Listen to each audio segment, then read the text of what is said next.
man who ran United Fruit was Sam Zemure, whose nickname was Sam the Banana Man. In 1952, Sam was not happy. A new government in Guatemala wanted some of Sam's bananas. To improve social conditions, Guatemala forced United Fruit to sell back part of its land, then gave it in parcels to 100,000 peasants. It was the brainchild of an idealistic president, Jacobo Arbenz, who thought land reform would save his country. He might as well have declared war on the United States.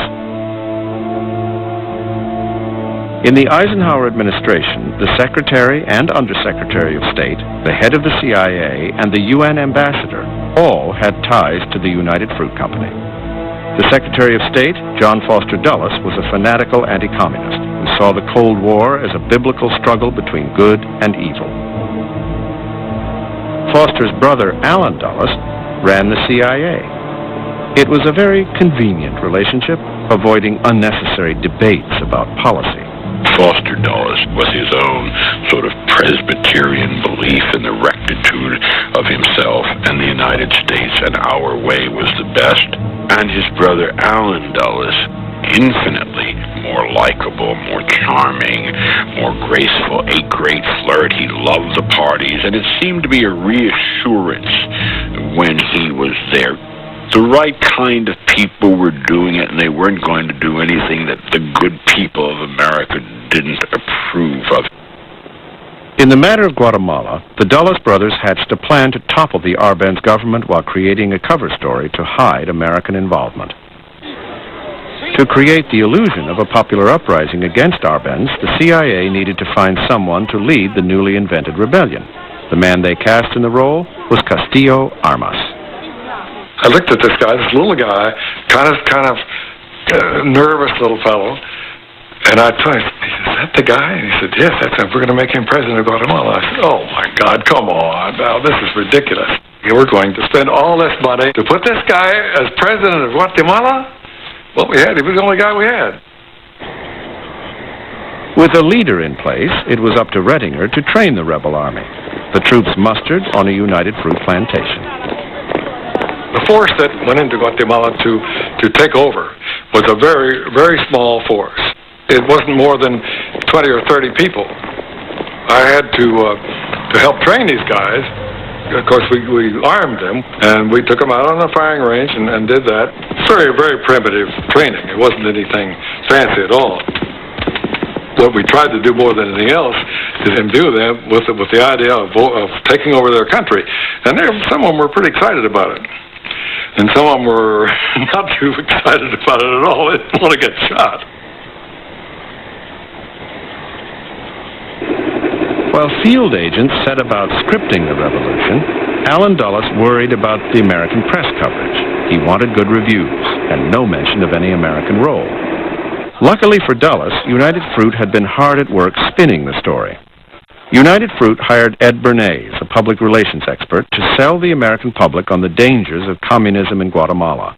Bernays put together expensive junkets for the reporters. You script the tour.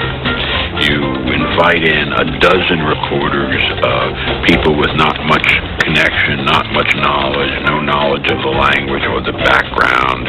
And you go here, you see the good works, here's the hospital we do, let's go see a typical worker in his home. And it worked by and large. There were an awful lot of newspapers in America who weren't going to send reporters to cover Guatemala unless it was all paid for by United Fruit. So it played to the laziness of the press. When the reporters returned home, they repaid United Fruit's kindness with just the kind of stories the company wanted to see. Only one journalist bucked the official line, the New York Times correspondent in Mexico, Sidney Gruson. You only had to look. Nothing was hidden very much. So you could go outside the main city and see the training. You could see the troops that we had bought. You could see the old airplanes that we had given them. And there's something in the air in a town like Guatemala City when the thing is bubbling and you just know something is going to happen. Grusin wrote about the secret U.S. mission and the success of Arbenz's land reforms. Furious, Allen Dulles arranged a luncheon with an old Princeton classmate, the business manager of the New York Times.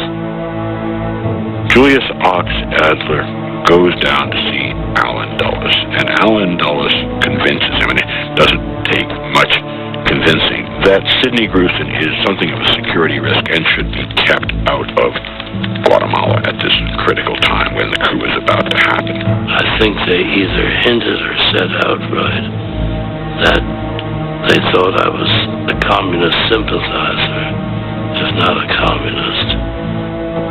Taking the CIA at its word, the New York Times cabled Grusin and ordered him to cover the story from Mexico City.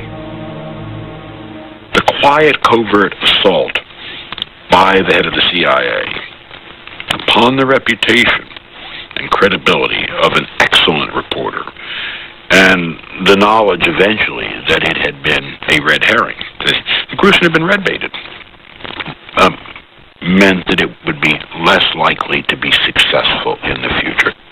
John Kennedy once tried to ice me out of Vietnam, and the Times had been inoculated and wouldn't do it. I mean, Sidney got moved out of a story as I did not get moved out of a story 8 or 9 years later. On June 15th, 1954, Eisenhower gave the Dulles brothers the go-ahead for the coup. 3 days later, the CIA brought Castillo Armas to the staging area. We took him out to where the troops were, and I said, now, here they are. You lead them up there.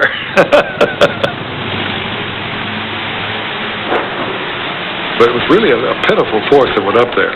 They had a hell of a time, of course. They ran into all kind of trouble.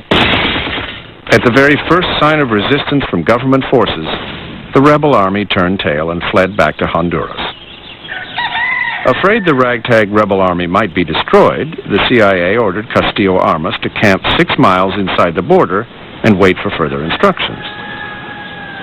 Meanwhile, at the UN, U.S. Ambassador and United Fruit stockholder Henry Cabot Lodge tried to put events into perspective.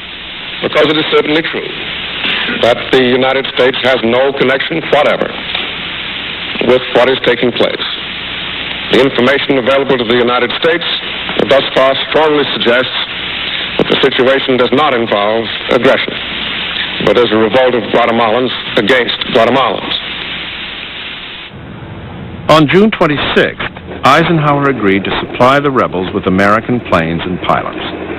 When one pilot accidentally dropped a few bombs on neighboring Honduras, the CIA hastily wrote a cover story blaming the incident on the Arbenz government. Responsible. Reporters are flown in for a first-hand look at the results. A few small holes in the airfield caused by bombs that didn't explode. Nevertheless, their falling stirs up strong resentment in Honduras over an unwarranted air attack.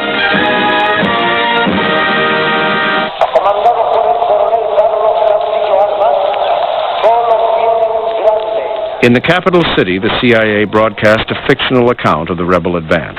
While the American embassy played battle sounds from huge speakers on its roof, American planes swooped past the National Palace.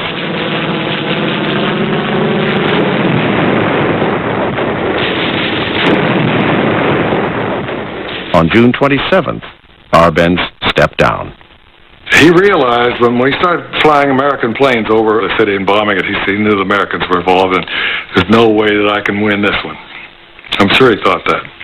Meanwhile, the problems of correspondents who covered the brief revolt are graphically shown, too. The situation firmly in hand, the CIA let the American media in to cover the story. And the story is good.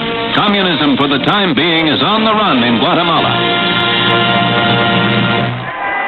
Castillo Armas was installed as president, knowing he had the full support of the United States.